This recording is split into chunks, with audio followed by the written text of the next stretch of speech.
Los Notables, con Sabrina Nardi y Oscar Cecchini. Con nuestro invitado notable, Ceferino Reato, autor de Disposición Final, la confesión de Videla sobre los desaparecidos. ¿Qué es la disposición final? Bueno, el título del libro surge de una pregunta que yo le hago a Videla, que es ¿cómo llamaban los militares, así de entre casa, entre ellos, a todo este tema tan aberrante, estas 4 etapas que consistían en la detención o el secuestro de los llamados objetivos o blancos, el cautiverio en lugares secretos, clandestinos, la muerte de estos detenidos a los cuales se consideraba, entre comillas, irrecuperables, y la desaparición, el ocultamiento, la destrucción de sus cuerpos para que la gente, los argentinos, no nos enteráramos y no protestemos. ¿Cómo se llamaba todo eso? Porque había que darle un nombre. Y él me dice, yo le digo, ¿se llamaba solución final? No, solución final nunca se usó, más se usó la frase disposición final, que son 2 palabras militares, de la logística militar, que todavía se usa, y que indican el destino de una cosa, de un par de borceguíes, por ejemplo, cuando esa cosa ya no sirve más, pasa a disposición final o a DF, porque los militares usan mucho las siglas. Es decir, una persona cosificada que no servía más pasaba a disposición final. Cuando él me dijo eso, yo pensé que tenía ya ahí el título del libro y ahí fue que me decidí completamente a cambiar de tema y dejar el tema original, que era una investigación sobre hechos de violencia en los 70 en Córdoba, para el año que viene o el siguiente.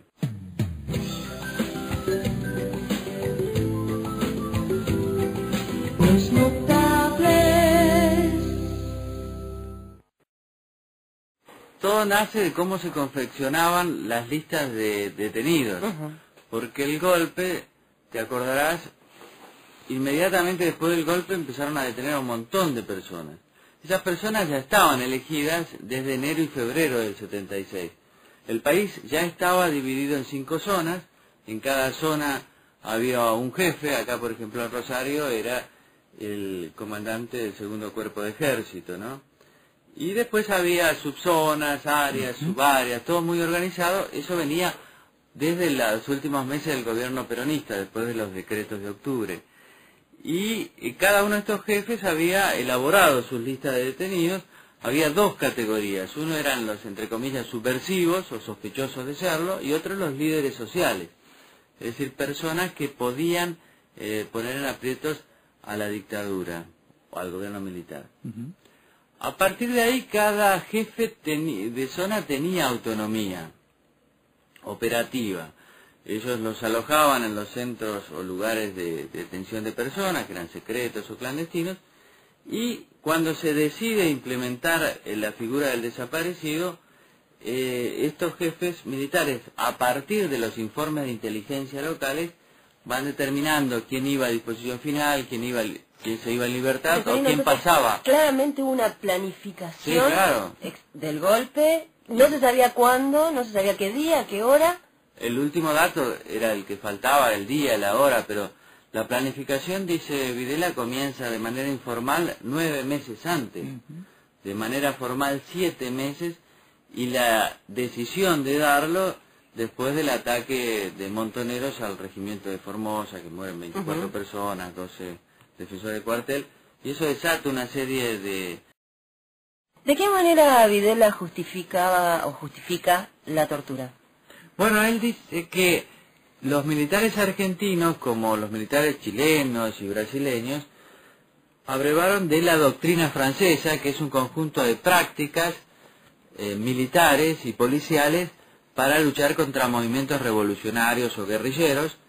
Los franceses perfeccionaron esas tácticas en Argelia durante la lucha colonial, y después las exportaron a través de la Escuela Superior de Guerra de París. Acá a Argentina vino una misión francesa que se instaló en edificio Libertador, la sede del comando, la sede del ejército, cerca de la Casa Rosada, a partir ya de 1959.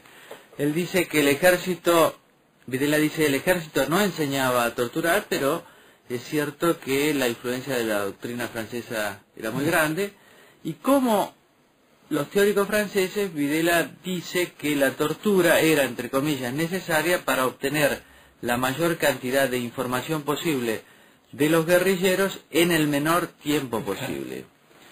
Y entonces, ahí los medios justifican. Esta mañana que en Los Notables estamos compartiendo con nuestro invitado notable, Ceferino Reato, autor de Disposición Final, la confesión de Videla sobre los desaparecidos. Y nos habíamos quedado justamente en el tema de desaparecidos. A ver, quedó claro que teníamos el territorio argentino dividido en distintas zonas, cada una con un jefe, que había una planificación previa al golpe, estaban los centros de detención también montados, pero decías, Ceferino, no la desaparición de personas, eso no estaba planificado.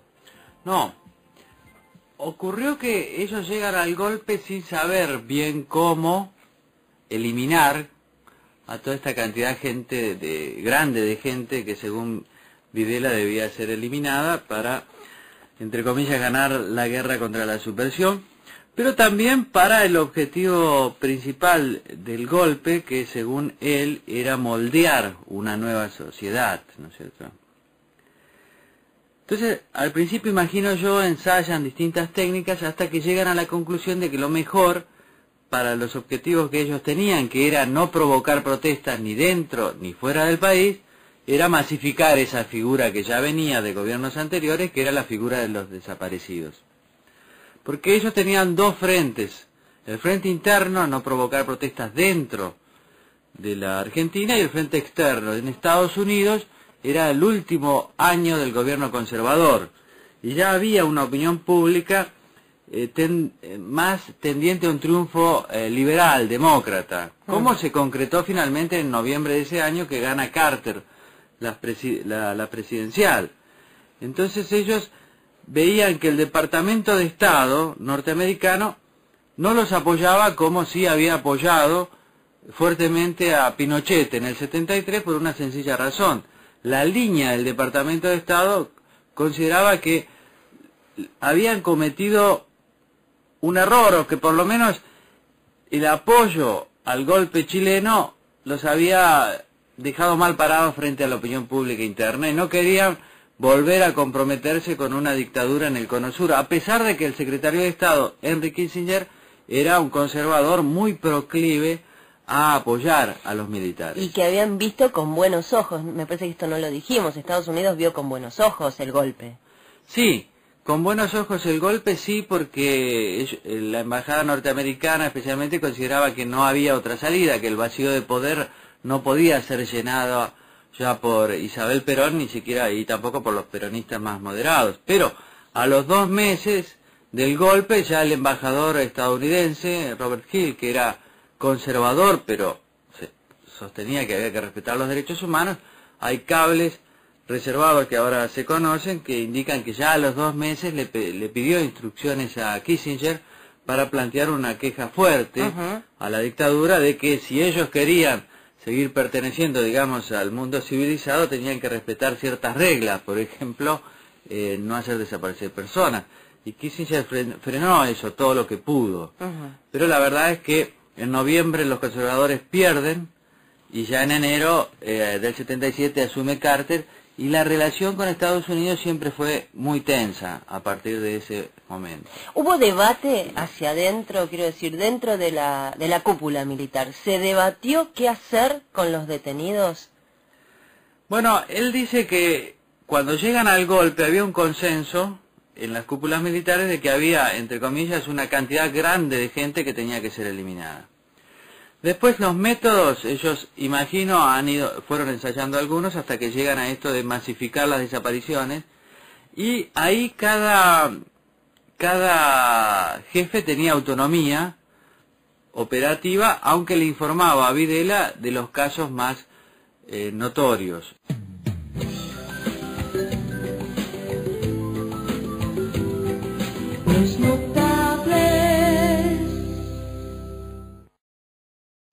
Bueno, a ver, entre 30.000 desaparecidos y 7.500, 8.875... Yo creo que es una de las razones por las cuales algunos periodistas militantes están molestos, porque el relato creado por el gobierno los contiene a todos y cualquier voz extraña que surja a ellos los incomoda. Si bien Videla reconoce hechos que deberían, digamos, dejar satisfechos a los partidarios de este gobierno, pero también introduce algunos ruidos cuando habla, por ejemplo, de 7.000 o 8.000 las personas que, entre comillas, debían morir y no podían ser fusiladas ni llevadas a la justicia, sino que desaparecieron los cuerpos, porque siempre se pone en contradicción con los 30.000, la cifra sostenida por el gobierno, los organismos de derechos humanos.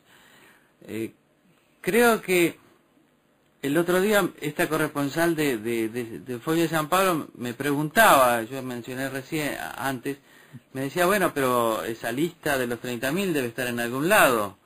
No, no está, pero debe haber nombres y apellidos. No, no está. Bueno, entonces no existe, sí, pero decir eso creo que es la verdad y que hay que empezar a decirlo. La lista de los 30.000 no existe. Sin embargo, Estela de Carlotto y los liderazgos más inteligentes de los organismos de derechos humanos dicen, bueno, son más incluso. Lo que pasa es que mucha gente no se anima a denunciar la falta, la ausencia de sus seres queridos. Yo creo que eso es una racionalización. Creo que el gobierno tiene un instrumento precioso para saber cuántos fueron, que son las listas de víctimas de la dictadura, del terrorismo de Estado, cuyos parientes ya han cobrado la indemnización, pero no lo quieren dar. Creo que al gobierno no le preocupa mucho la verdad.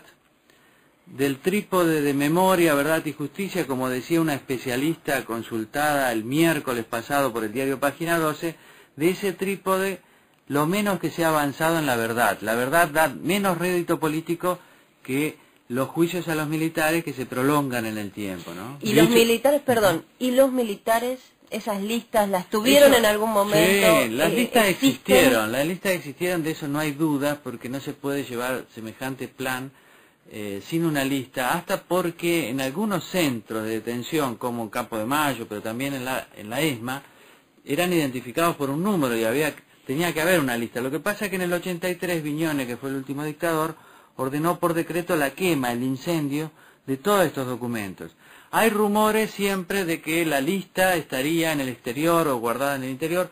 Lo cierto es que desde el 83 solo hemos recuperado una sola lista en Tucumán. Entonces lo que dice Videla al respecto es, lista total no hay. Podría haber listas parciales pero desprolijas. Y una segunda cosa muy importante. Él dice que hay periódicamente contactos entre los ex jefes militares, que este es un tema, el tema de la información que ellos tienen todavía, pero que no hay consenso. Algunos jefes militares no quieren dar ninguna información, otros sí y otros han muerto. Entonces han llegado a la conclusión de que para no dar información parcial, mejor no dar nada. Creo que esto abre la puerta al gobierno, si le interesara la verdad, y a la justicia, y creo que la Justicia Federal de San Martín está transitando este camino, de tratar de por lo menos encontrar esa información parcial.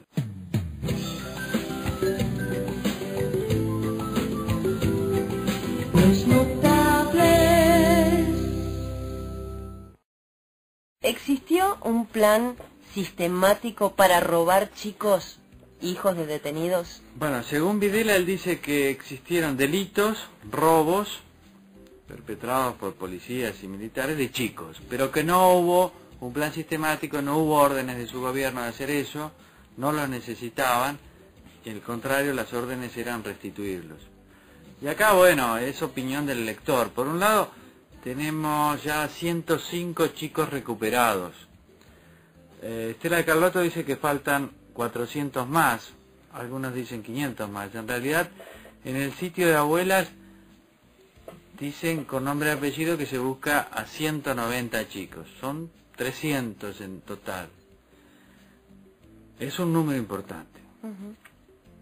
Del otro lado, los militares dicen, nosotros hemos restituido a por lo menos 270. Ahora hay un juicio en Buenos Aires sobre el robo de niños. La sentencia va a estar en las próximas semanas.